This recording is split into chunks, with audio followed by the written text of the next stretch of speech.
নমস্কার বন্ধুরা, খুশি রান্নাঘরে আপনাদের সবাইকে স্বাগত। আজকে আমি তৈরি করছি ফুলকপির পাতা বাটা। তো আসুন তাহলে দেখে নেওয়া যাক কিভাবে তৈরি করছি আমি এই ফুলকপির পাতা বাটা। এই ফুলকপির পাতা বাটার জন্য এখানে আমি অনেকগুলো ফুলকপির পাতা নিয়ে নিয়েছি। আর পাতাগুলো খুব কচি দেখেই নিতে হবে। আর পাতাগুলোকে আমি খুব ভালো করে বেছে নিয়েছি যাতে এর মধ্যে কোনো পোকা টোকা না থাকে। এরপর এই পাতাগুলোকে একটু সরিয়ে রাখছি। আর এই পাতাগুলোর থেকে একটা একটা করে পাতা নিয়ে আমি পাতাগুলোকে একটু ছিঁড়ে নিচ্ছি। তবে আপনারা চাইলে এই পাতাগুলোকে ছুরি দিয়ে বা বটি দিয়ে কেটে নিতে পারেন। আমি হাত দিয়ে একটু ছোট ছোট টুকরো করে ছিঁড়ে নিচ্ছি। আর পাতার যে ডাঁটাগুলো আছে সেই ডাঁটাগুলোকে বাদ দিয়ে দিচ্ছি। তো এইভাবে আমি আস্তে আস্তে সমস্ত পাতাগুলোকে ছিঁড়ে নিচ্ছি।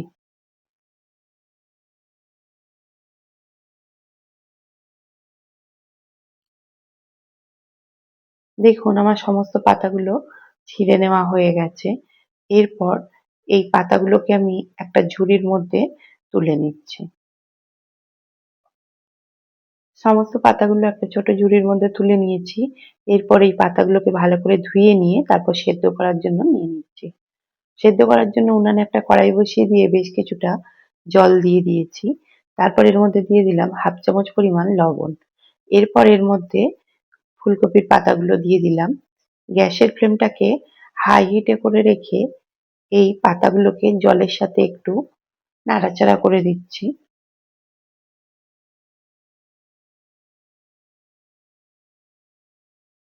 এরপর এই কড়াইয়ের মধ্যে একটা ঢাকনা দিয়ে এই পাতাগুলোকে 5 মিনিট মতো সেদ্ধ করে নিচ্ছি। 5 মিনিট পর ঢাকনাটা খুলে দিলাম আর পাতাগুলো বেশ ভালো সেদ্ধ হয়ে গেছে। আর এই কপির পাতা বাটার জন্য পাতাগুলোকে একটু ভালো করে সেদ্ধ করে নিতে হবে। এই পর্যায়ে এই পাতাগুলোকে নামিয়ে নিয়ে এর থেকে জলটা ঝরিয়ে নিচ্ছি। তো দেখুন পাতাগুলো থেকে জলটা ঝরিয়ে নিয়েছি। আর আরো একবার আমি পাতাগুলোকে ভালো করে ধুয়ে নিয়েছি। তারপর পাতাগুলোকে ঠান্ডা করে নিয়েছি। এবার এই পাতাগুলো আমি পেস্ট করে নেব।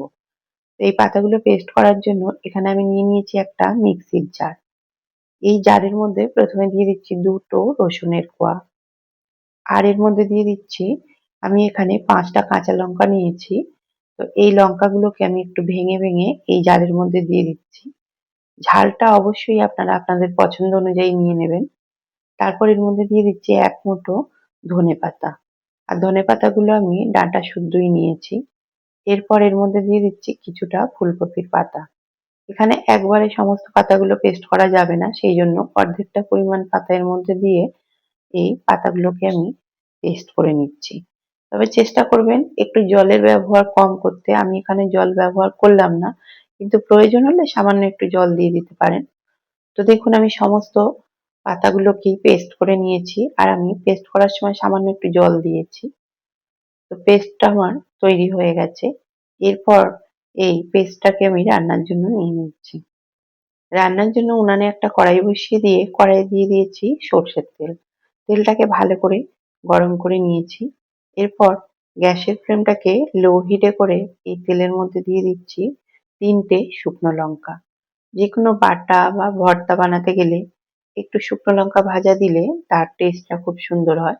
তো আমি এখানে 3টে শুকনো লঙ্কাকে একটু ভালো করে ভেজে নিয়েছি। লঙ্কাগুলো ভাজা হয়ে গেছে। এই পর্যায়ে লঙ্কাগুলোকে আমি তুলে রাখছি। এরপর ওই তেলের মধ্যে দিয়ে দিচ্ছি 1/4 চা চামচ পরিমাণ কালো জিরা। গ্যাসের ফ্লেমটাকে লো হিটে রেখেছি। কালো জিরাটা একটু ভাজা হয়ে গেলে এর মধ্যে দিয়ে দিচ্ছি এখানে আমি 10-12টা রসুন একটু থেতো করে নিয়েছি। সেই থেতো করা রসুনটা দিয়ে দিলাম। দিয়ে রসুনটা একটু ভেজে নিচ্ছি।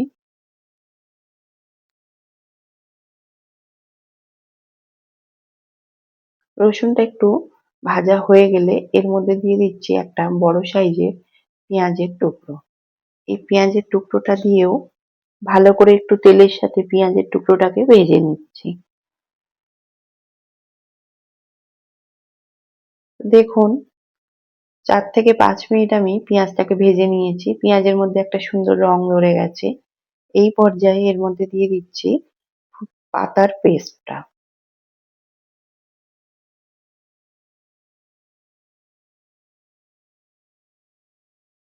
তো সমস্ত পেস্টটাই আমি এর মধ্যে দিয়ে দিয়েছি।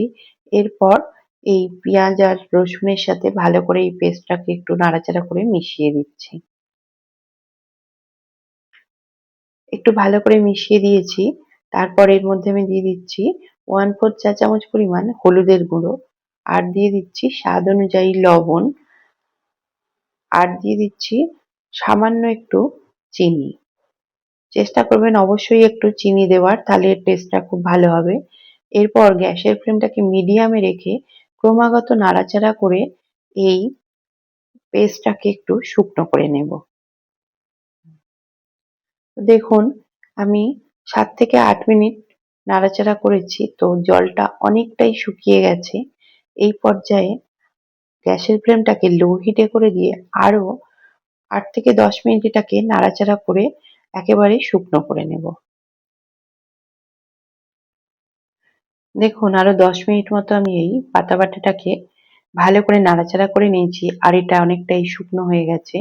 এই পর্যায়ে এর মধ্যে দিয়ে দিচ্ছি আমি যে শুকনো লঙ্কাগুলো ভেজে তুলে রেখেছিলাম, তার থেকে 2টো শুকনো লঙ্কা একটু হাত দিয়ে গুঁড়ো করে নিয়েছি, সেই লঙ্কা ভাজাটা এর মধ্যে দিয়ে ভালো করে মিশিয়ে দিলাম।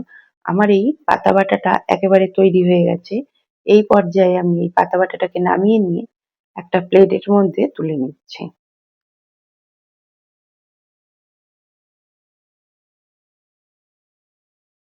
সমস্ত পাতা বাটাটা একটা প্লেটের মধ্যে তুলে নিয়েছি।